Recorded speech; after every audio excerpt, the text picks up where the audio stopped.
தேனி மற்றும் திண்டுக்கல் தொகுதி வேட்பாளர்களை ஆதரித்து முதலமைச்சர் மு க ஸ்டாலின் பிரச்சாரம் மேற்கொண்டு வருகிறார்.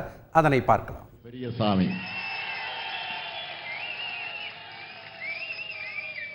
ஐபி அவர்களை பார்க்க நரை தட்டியிருந்தாலும் அவர் உழைப்புக்கு நரை தட்டவில்லை.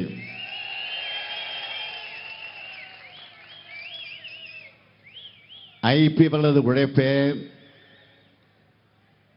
தேனி திண்டுக்கல் வேட்பாளர்களை வெற்றி பெற வைக்கும் என்ற நம்பிக்கை எனக்கு உண்டு. தேனி நாடாளுமன்ற தொகுதியில் திராவிட முன்னேற்ற கழகத்தினுடைய வேட்பாளராக நம்முடைய சகோதரர் தங்க தமிழ்செல்வன் அவர்கள் உதயசூரியன் சின்னத்தில் போட்டியிடுகிறார். தங்க தமிழ்செல்வன் அவர்கள் இந்த மண்ணின் மைந்தர். திமுகவுடைய கொள்கை வகுப்பு செயலாளர், தேனி வடக்கு மாவட்ட திமுக செயலாளர், மிக நீண்ட அரசியல் அனுபவம் கொண்ட செயல் வீரர், விவாதங்களில் சிரித்தபடியே சீறுவதை நீங்கள் பார்த்திருப்பீங்க. அவரது குரல் தேனி மக்களின் குரலா நாடாளுமன்றத்தில் ஒலிக்க உதயசூரியன் சின்னத்தில் நீங்கள் வாக்களிக்கணும். திண்டுக்கல் நாடாளுமன்ற தொகுதியில் தோழர் பாலகிருஷ்ணன் அவர்களின் ஆதரவு பெற்ற மார்க்சிஸ்ட் கம்யூனிஸ்ட் கட்சியினுடைய வேட்பாளர் சச்சிதானந்தம் அவர்கள் அறிவால் சுத்தியல் நட்சத்திரம் சின்னத்தில் போட்டியிடுகிறார். மார்க்சிஸ்ட் கம்யூனிஸ்ட் கட்சியிலிருந்து 40 ஆண்டு காலம் மக்கள் பணிக்கு உழைத்த சொந்தக்காரர். மாணவர்கள், இளைஞர்கள், உழவர்கள், தொழிலாளிகள் என அவர்களுக்காகவே தன்னோட வாழ்க்கையை அர்ப்பணித்துக் கொண்டவர். இவரது குரல் திண்டுக்கல்லின் குரலா நாடாளுமன்றத்தில் ஒலிக்க அறிவால் சுத்திய நட்சத்திரம் சின்னத்தில் வாக்களிக்கணும்.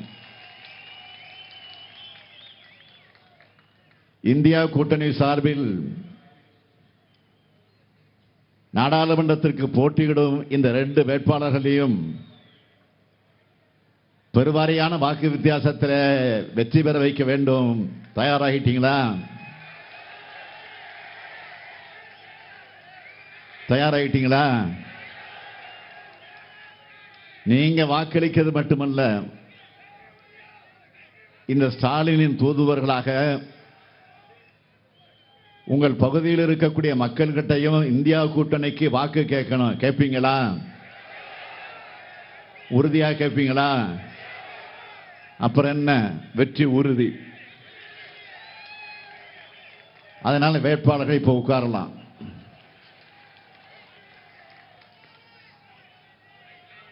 இந்தியா கூட்டணி மக்களுக்கான சாதனைகளை செய்யக்கூடிய நம்பகமான கூட்டணி. நாளை சாதனைகளாக மாறப்போகிற திட்டங்களை வாக்குறுதிகளாக தேர்தல் அறிக்கையில் சொல்லியிருக்கோம். அதில் சிலவற்றை மட்டும் தலைப்புச் செய்திகளாக எடுத்து சொல்லணும்னா, பேபி அணை மற்றும் முல்லை பெரியாறு அணை பலப்படுத்தப்படும்.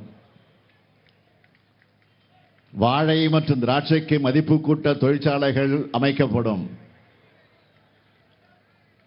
உசிலம்பட்டி, தேனி, போடிநாயக்கனூர் பகுதிகளில் புறவழிச்சாலை அமைக்கப்படும்.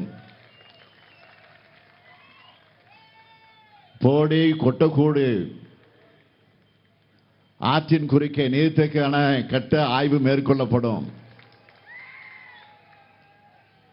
திண்டுக்கல் சபரிமலை இடையே ரயில் சேவை அமைக்கப்படும். முல்லை பெரியாறிலிருந்து குழாய் மூலம் தண்ணீர் எடுத்து ஆண்டிப்பட்டி கண்மாய்களுக்கு வழங்கப்படும். திண்டுக்கல்லில் இருந்து சென்னைக்கு தனி ரயில் வசதி ஏற்படுத்தப்படும். 10 ஆண்டுகளா மக்கள் விரோத பாஜக அரசால் தொடர்ந்து உயர்த்தப்பட்ட பெட்ரோல், டீசல், கேஸ் விலை குறைக்கப்படும். சிறுபான்மையின மக்களுக்கு எதிரான சட்டங்கள் ரத்து செய்யப்படும். தொழிலாளர் விரோத சட்டங்கள், ஜிஎஸ்டி சட்டங்கள் மறுசீரமைப்பு செய்யப்படும். விவசாயிகள் கூட்டுறவு அமைப்புகளையும் வங்கிகளையும் வாங்கியிருக்கக்கூடிய கடனும் வட்டியும் தள்ளுபடி செய்யப்படும். உழவர்களுடைய வேளாண் விளைபொருட்களுக்கு மொத்த உற்பத்தி செலவுடன் 50 விழுக்காடு என்பதை வலியுறுத்தி குறைந்தபட்ச ஆதரவு விலை நிர்ணயம் செய்யப்படும். தேசிய நெடுஞ்சாலைகள் இருக்கிற சுங்கச்சாவடிகள் முற்றிலுமாக அகற்றப்படும்.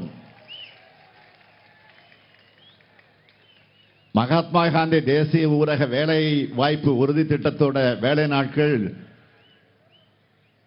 100 150 நாட்களாகவும் ஊதியம் 400 ரூபாயாகவும் உயர்த்தப்படும்.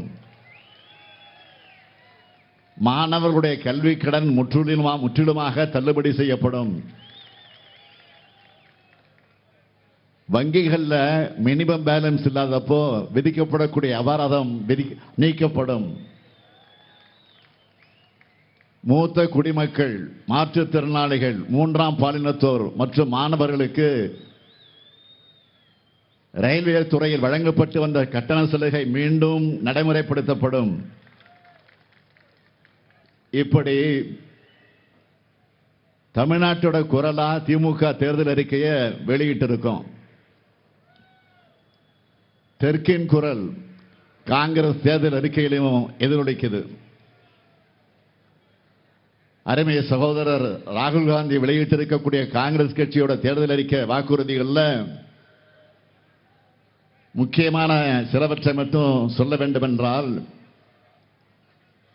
ஏழை பெண்களுக்கு ஆண்டுக்கு 1 லட்சம் ரூபாய் வழங்கப்படும். ஒன்றிய அரசு பணிகளில் பெண்களுக்கு 50 விழுக்காடு இடஒதுக்கீடும் வழங்கப்படும். நாடு முழுவதும் சமூக பொருளாதார சாதிவாரியான கணக்கெடுப்பு நடத்தப்படும்.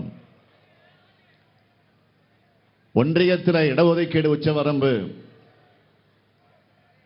50 விழுக்காடு என்பதை உயர்த்த சட்ட திருத்தம் செய்யப்படும். எஸ்சி, எஸ்டி, ஓபிசி பிரிவினருக்கான காலி பணியிடங்கள் ஓராண்டுக்குள் நிரப்பப்படும். எஸ்சி, எஸ்டி, ஓபிசி மாணவர்களுக்கான கல்வி உதவித்தொகை 2 மடங்கு ஆக்கப்படும்.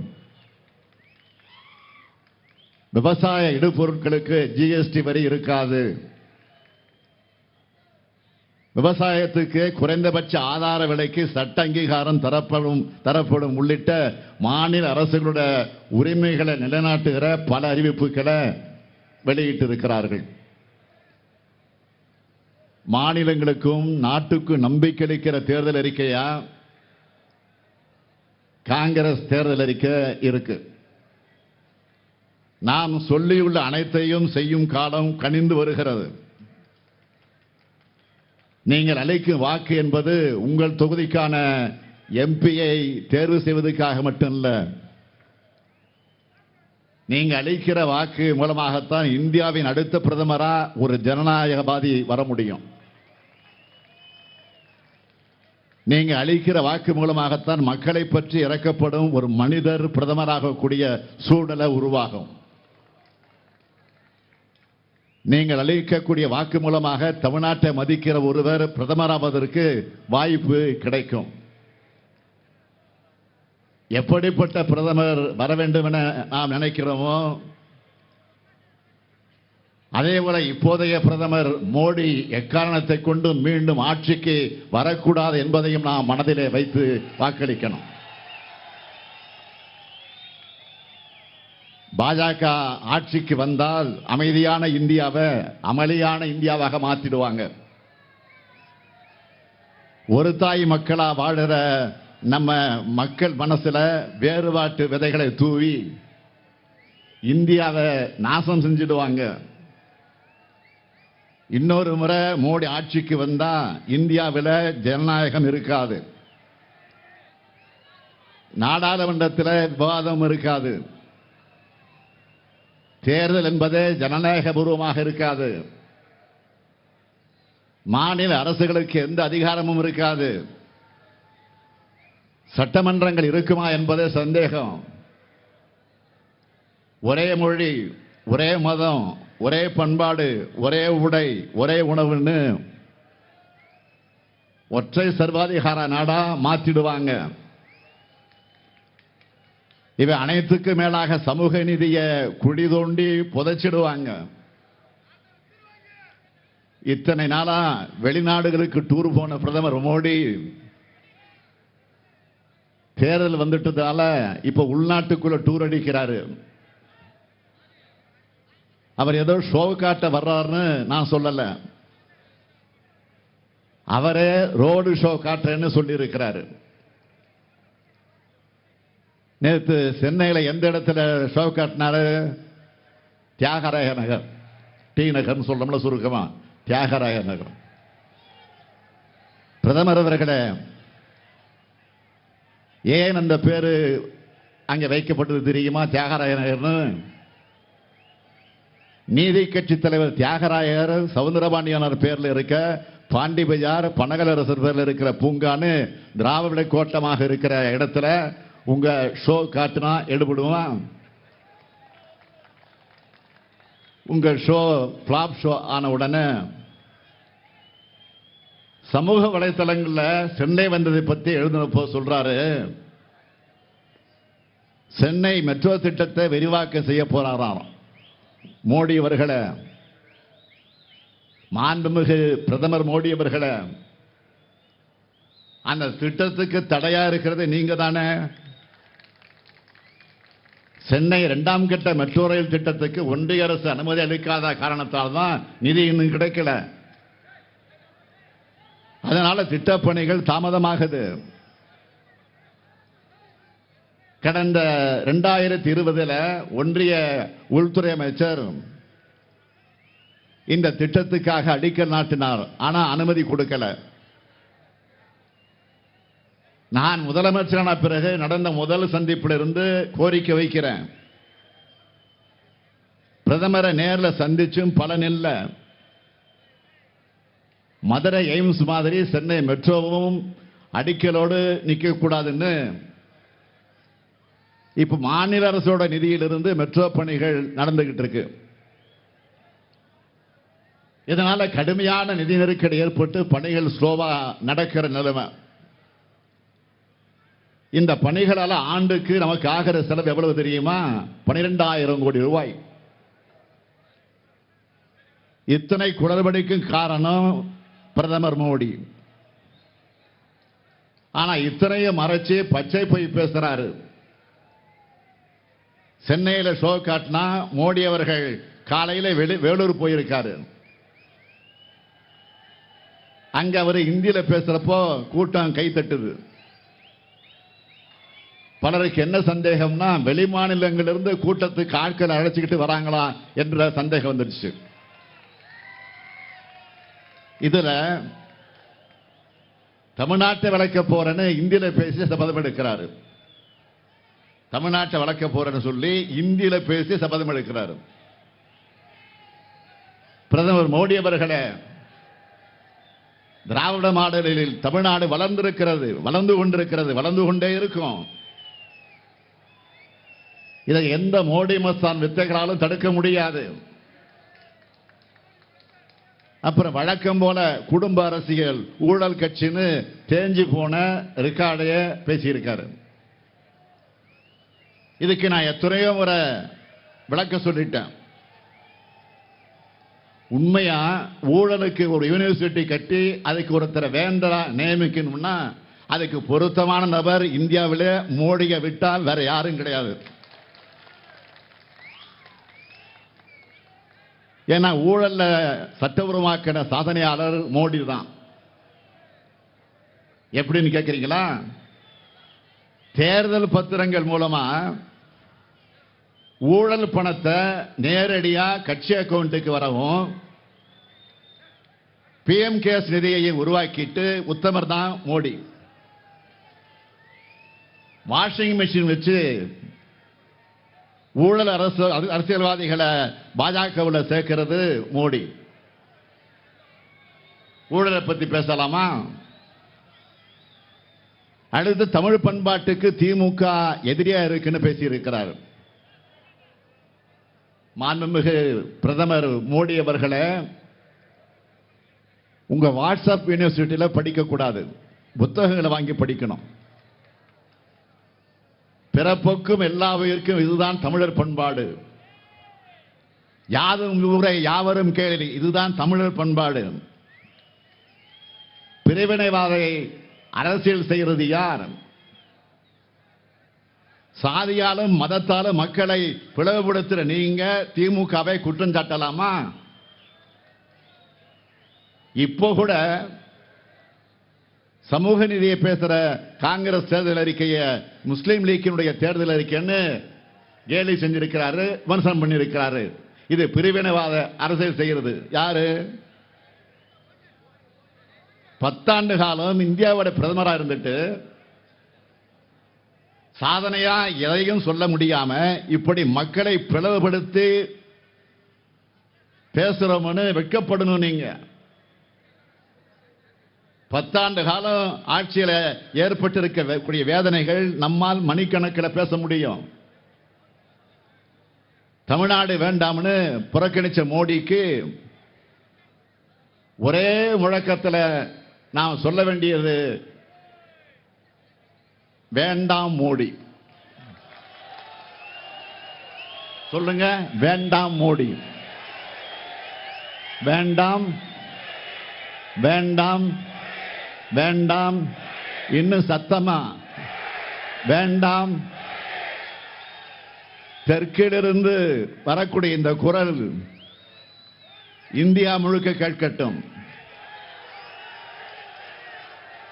தமிழ்நாட்டு வளர்ச்சியை தடுத்தா, தமிழ் மொழியை புறக்கணிச்சா, தமிழ் பண்பாட்டு மேல தாக்குதல் நடத்தினா தமிழ்நாட்டு மக்களுடைய பதில் எப்படி இருக்கும்னு ஏப்ரல் 19ஆம் தேதி உங்கள் வாக்குகள் மூலம் நீங்கள் காமிக்கணும். அமைதியான இந்தியா தான் வளர்ச்சியான இந்தியாவா வளர முடியும். நம்ம எதிர்கால தலைமுறைக்கு அமைதியான இந்தியாவை உருவாக்கி வழங்குகிற கடமை வாக்காளர்களான உங்க ஒவ்வொருத்தருக்கும் இருக்கு. அதை மனசுல வச்சு இந்தியா கூட்டணிக்கு நீங்க வாக்களிக்கணும். அதை கேட்கறதுக்கு தான் நான் இங்க வந்திருக்கிறேன். இந்தியா கூட்டணி ஆட்சி அமைஞ்சா இந்தியா வளம் பெறும். குறிப்பா தமிழ்நாடு அதிகமாக வளம் பெறும். இங்கே திராவிட மாடல் ஆட்சியை நாம அமைச்சு 3 ஆண்டு காலமா பல்வேறு சிறப்பான திட்டங்களை தீட்டி வரோம். பெருந்தலைவர் காமராஜர் அவர்கள் குழந்தைகளை பள்ளிக்கு நோக்கி வரவழைக்கணும்னு மதிய உணவு திட்டத்தை ஆரம்பிச்சார். பெற்றோர்கள் பலர் வேலைக்கு போறதால காலையில பள்ளிக்கு வர குழந்தைங்க சாப்பிடாம வராங்கன்னு தெரிஞ்சுக்கிட்டு உங்க ஸ்டாலின் தொடங்கி இருக்கக்கூடிய திட்டம் தான் காலை உணவு திட்டம். 16 லட்சம் குழந்தைகள் பசியாரும் இந்த திட்டத்தை பத்தி சமீபத்தில் ஒரு ஆவணப்படம் பார்த்தேன். அதுல ஒரு பெற்றோர் சொல்றாங்க,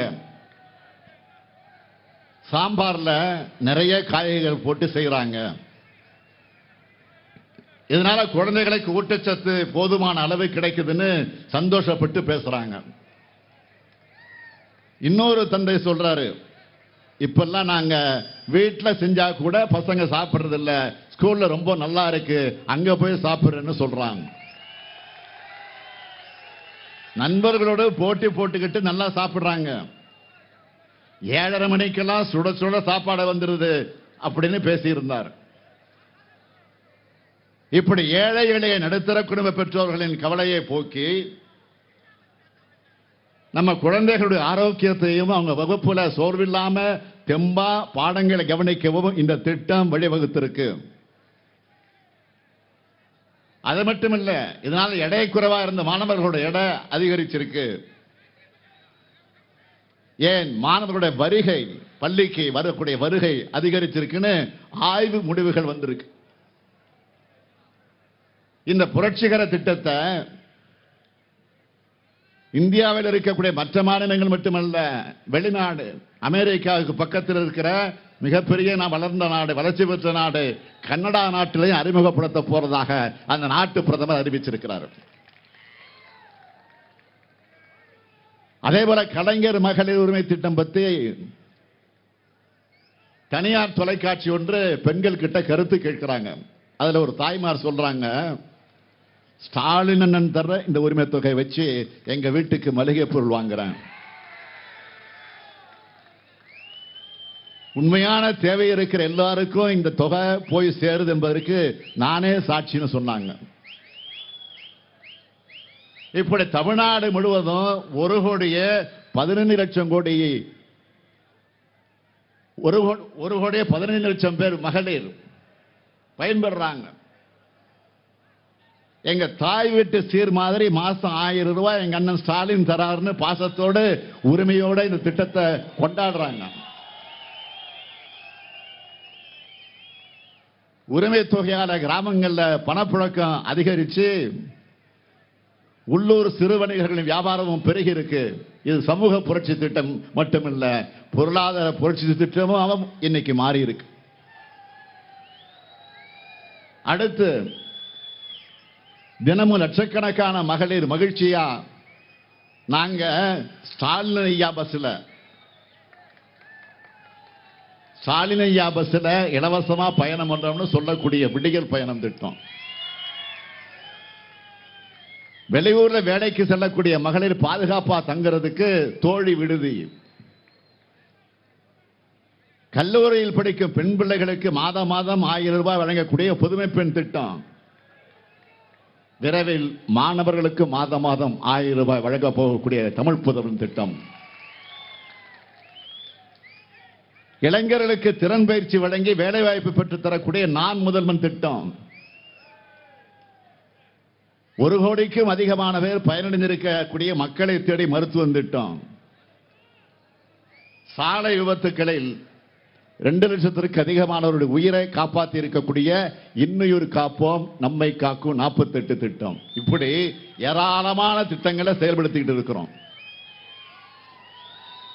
மக்களுக்கு நான் செய்ய நினைச்ச எல்லாத்தையும் செஞ்சு முடிச்சிட்டேனான்னு கேட்டா இல்ல, இன்னும் ஏராளமான பல வளர்ச்சி திட்டங்களை தீட்டணும். அதுக்கு நம் உடன்பாடான ஒன்றிய அரசு, தமிழ்நாட்டை மதிக்கிற ஒன்றிய அரசு அமையணும். ஒன்றிய அரசின் கூட்டணியில நாம் எப்பவெல்லாம் இருந்திருக்கிறோமோ அப்பெல்லாம் தமிழ்நாட்டுக்கு ஏராளமான திட்டங்களை கொண்டு வந்திருக்கிறோம். இது தமிழ்நாட்டு மக்களான உங்களுக்கு நன்றாக தெரியும். அதிமுக ஒன்றிய அரசுல கூட்டணி சேர்ந்தா சுயநலத்துக்கு பயன்படுத்தும். திமுக ஒன்றிய அரசில் இடம்பெற்றால் மாநிலத்தின் நலனுக்காக பயன்படுத்தும்.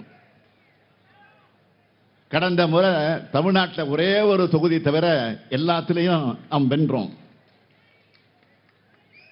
அந்த ஒரே ஒரு தொகுதியான இந்த தேனி தொகுதி இந்த முறை தமிழ்நாட்டிலேயே அதிக வாக்கு வித்தியாசத்தில் வெல்லணும். உறுதி எடுத்துட்டீங்களா? தமிழ்நாட்டின் அனைத்து தொகுதிகளையும் வென்று இந்தியா கூட்டணியுடைய ஒன்றிய அரசு மூலமா தமிழ்நாட்டுக்கான எல்லா சிறப்பு திட்டங்களையும் கொண்டு வருவோம். நாம தான் எல்லா தொகுதியும் வெல்ல போறோம்னு தெரிஞ்சுக்கிட்டே பழனிசாமி இப்ப என்ன கேட்கிறாரு? மத்திய அரசுல 14 வருஷம் இருந்தீங்களா திமுக, என்ன சாதிச்சதுன்னு கேட்கிறாரு. பல முறை இதற்கு நான் பதில் சொல்லியிருக்கேன். முதல்ல பழனிசாமி அவர்களுக்கு பணியோடு கேட்கிறேன், காலையில் எழுந்திரிச்சோன்னா பத்திரிகையை படிங்க.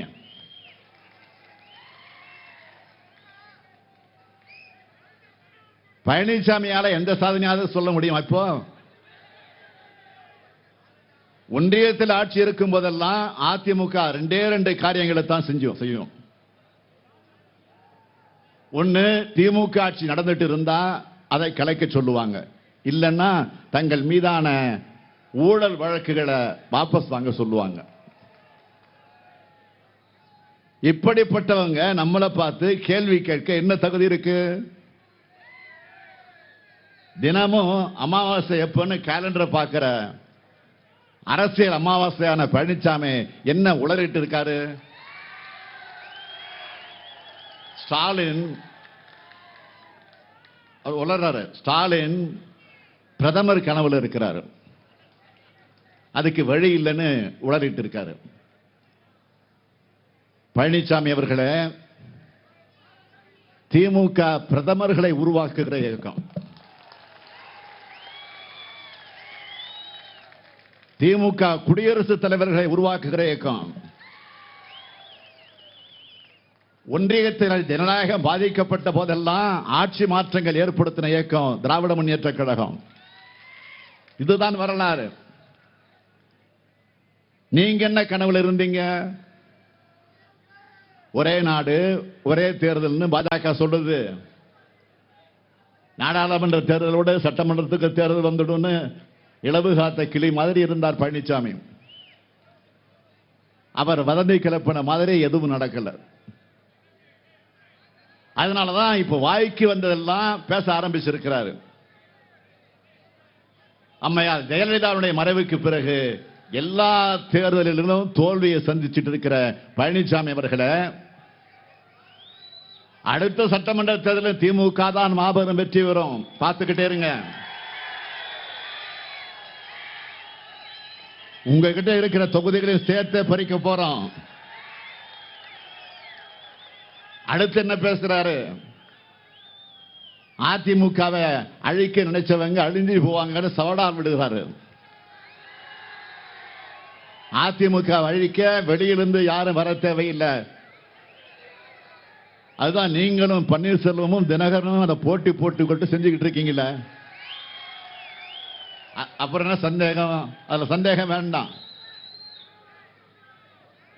அடுத்து விவசாயியுடைய கஷ்டங்களை பத்தி ஸ்டாலினும் உதயநிதியும் பேசலன்னு நீலிக்கண்ணீர் வடிச்சிருக்கிறார் பழனிசாமி. விவசாயிகள் உங்க ஆட்சியில மாதிரி கஷ்டத்தில் இருந்தா தானே அவங்கள கஷ்டங்களை பேசுவாங்க. கழக ஆட்சியில விவசாயிகள் மிக மிக மகிழ்ச்சியா இருக்காங்க. பழனிசாமிக்கு உண்மையிலே உழவர்கள் மேல அவ்வளவு அக்கறை இருக்குன்னா இப்போ ஒன்றிய அரசுக்கு எதிராக போராடுகிற உழவர்களுக்காக ஏன் பழனிசாமி பேசல? அவங்களுக்காக ஏன் கண்ணீர் வடிக்கல? அதுக்கு காரணமான மோடியை ஏன் விமர்சிக்கல? 3 வேளாண் சட்டங்கள் கொண்டு வந்து உழவர்கள் வயிற்றில் அடிச்சது ஒன்றிய பாஜக அரசு. 1.5 வருஷம் 1.5 ஆண்டுகள் தலைநகர் டெல்லியில தங்கி போராடினாங்க விவசாயிகள். அவங்க தெரிவிச்ச எதிர்ப்பினால் தான் பின்வாங்கிச்சு பாஜக அரசு. அப்ப பல்வேறு வாக்குறுதிகளை கொடுத்தது ஒன்றிய அரசு. ஆனா அதையும் கடந்த ஓராண்டு காலத்தில் நிறைவேற்றல. எனவேதான் மீண்டும் டெல்லியில உழவர்கள் போராட்டம் தீவிரம் அடைஞ்சுக்கிட்டு இருக்கு. அவங்க மேல இரக்கமற்ற வகையில தாக்குதல் நடத்தப்பட்டுச்சு. எதிரி நாட்டு பயங்கரவாதிகள் மாதிரி மோடி அரசு சொந்த நாட்டு உழவர்களை பழிவாங்கினப்போ இந்த பச்சை பொய் பழனிசாமி எங்கே போனார்? உழவர்களுக்கு எப்படிப்பட்ட துரோகத்தை பண்ணார் இந்த பழனிசாமி? 3 வேளாண் சட்டங்கள்ல எந்த பாதிப்பும் இல்ல. பாதிப்பு இருக்கிறதா சொல்றவங்க கூட நான் விவாதிக்க தயார். இந்த சட்டம் வந்தா தமிழ்நாட்டு விவசாயிகள் உத்தரப்பிரதேசத்துக்கு போய் வியாபாரம் செய்யலான்னு கப்சா விட்டவர் பழனிசாமி. போராடின விவசாயிகளை அவங்க விவசாயிகளே இல்ல, புரோக்கர்னு சொன்னார். ஆக விவசாயிகளை புரோக்கர்னு சொன்ன அரசியல் புரோக்கர் தான் பழனிசாமி. அப்படிப்பட்டவர் இன்னைக்கு விவசாயிகளுக்காக நீலி கண்ணீர் வடிக்கிறார். பழனிசாமி அவர்களே, திமுக ஆட்சியில தான் வேளாண்மைக்குன்னு தனி நிதிநிலை அறிக்கையை தாக்கல் செஞ்சிருக்கிறோம். 3 ஆண்டுகளை 2 லட்சம் விவசாயிகளுக்கு மின் இணைப்புகளை கொடுத்திருக்கிறோம். நீங்க கஜானாவை தூர்வாரினீங்க. நாங்கள் டெல்டா மாவட்டங்கள்ல கால்வாய்களை தூர்வாரி காவேரி கடமடைக்கும் கொண்டு சேர்த்தோம். உணவு அமைச்சர் இங்க இருக்காரு, சக்கரபாணி. ஒவ்வொரு ஆண்டும் கொள்முதல்ல சாதனை பண்றோம். வேளாண் துறை சார்பில் கண்காட்சி, திருவிழா, சங்கமம் நடத்தி உழவர்கள் உள்ளத்துல நம்பிக்கையை விதைக்கிறோம். மண்ணும் செழிக்குது, மக்களும் செழிக்கிறாங்க. இதுதான் திராவிட மாடல் ஆட்சி. உழவர்களுக்கு துரோகம் செஞ்ச மாதிரியே குடியுரிமை திருத்த சட்டத்தை ஆதரிச்சு வாக்களிச்சு சிறுபான்மை இஸ்லாமிய சகோதரருக்கு துரோகம் செஞ்சார் பழனிசாமி. இன்னைக்கு திண்டுக்கல்ல சிறுபான்மை மக்கள் பத்தி பேச ஆரம்பிச்சிருக்கிறார்.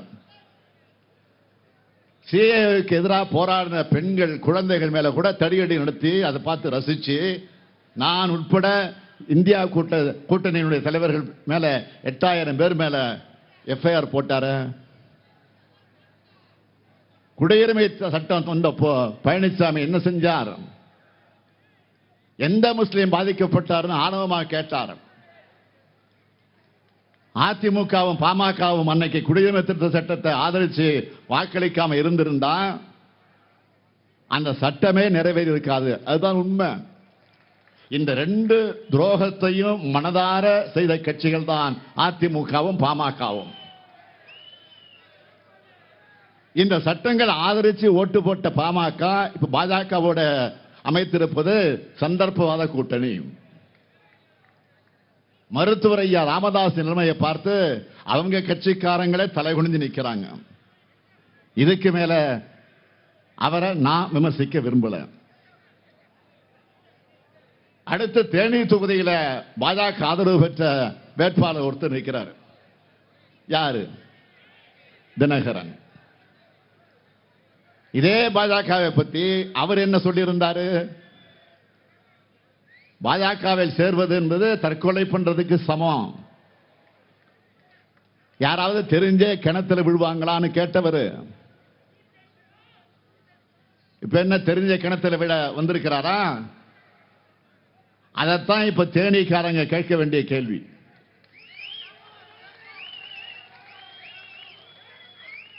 அது மட்டுமல்ல, இன்னும் பேசி இருக்காரு. டெல்லியில வேணும்னா பெரிய கட்சியா ஆளுங்கட்சியா பாஜக இருக்கலாம், ஆனா தமிழ்நாட்டில் அதுக்கு என்ன இருக்கு?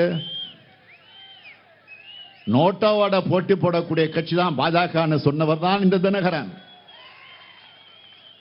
அவரை பார்த்து நீங்க கேட்கணும், இன்று நோட்டாவோட போட்டி போட தேனிக்கு வந்திருக்கீங்களா அப்படின்னு கேட்கணும். நீங்க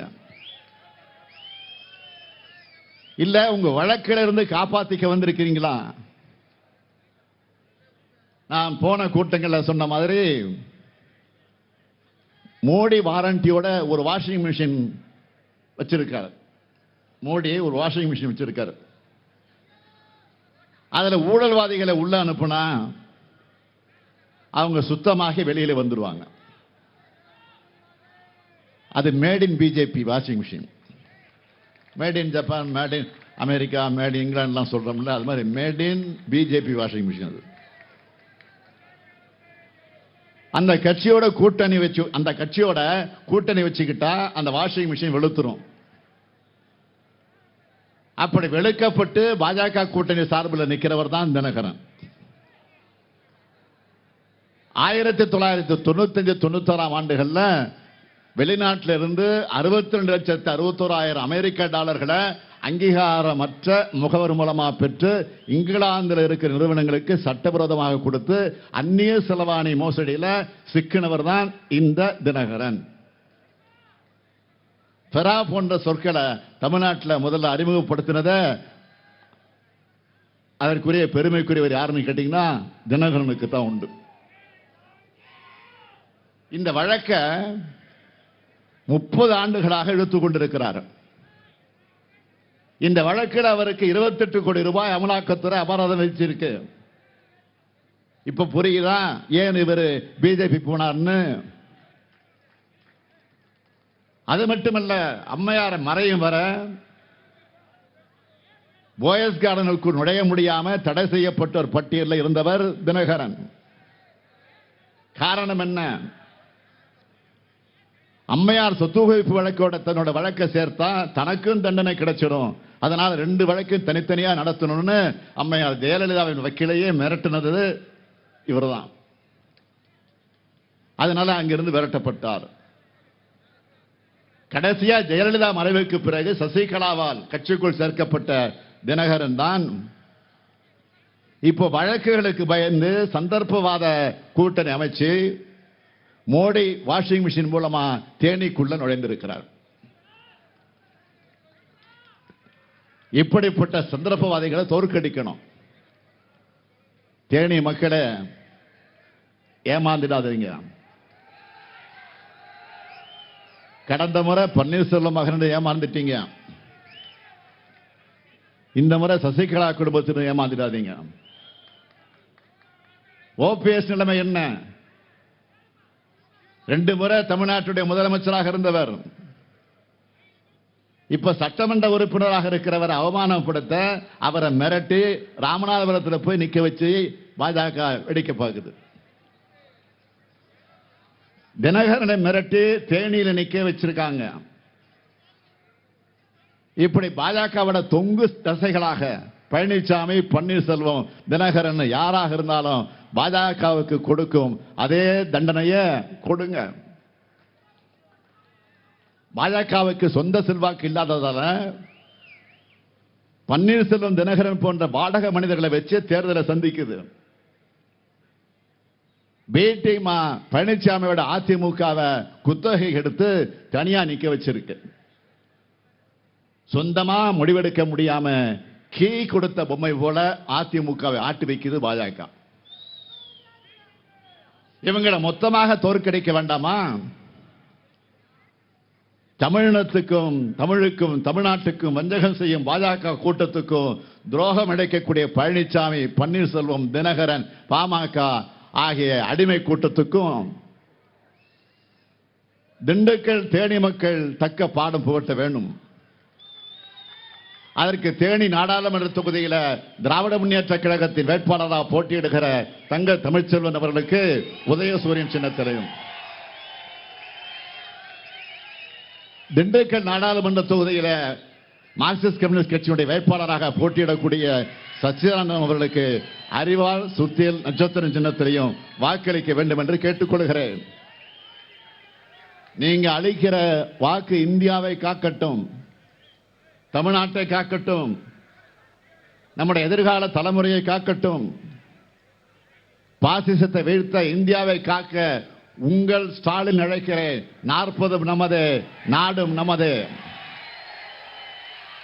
40 நாடும், 40 நமது, நாடும் நமது, நாடும் நமது. 40 நமது, நாடும் நமது. எங்க குரல் பத்தாது. 40 நமது, நாடும் நமது. 40 நமது, நாடும் நமது. நன்றி, வணக்கம்.